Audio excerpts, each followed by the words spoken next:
Hello दोस्तों, कैसे हैं आप लोग। और मैं उम्मीद करता हूँ कि आप लोग बहुत ही अच्छे होंगे।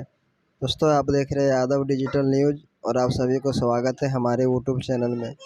दोस्तों, आरा के हवेली जो सॉन्ग है वो रिलीज हो चुका है और आप लोग देख सकते हैं स्क्रीन पे। 1 घंटा में इसका 38,000 लाइक है और व्यूअर्स है 5,000 कुछ। और दोस्तों, इसमें एक आकांक्षा दुबे है, उसने भी काम किया है। जो इसका देखिए फर्स्ट लुक दिया है इस तरह। आकांक्षा दुबे और पवन सिंह ने मिलकर काम किया है और आप लोग देख सकते हैं इसमें। दोस्तों, ये वीडियो आकांक्षा दुबे का हत्या नहीं हुआ था, उसके पहले ही शूट किया गया है और आज रिलीज कर दिया है। और आप लोग देखिए और इस गाने को ज़्यादा से ज़्यादा प्यार सपोर्ट कीजिए।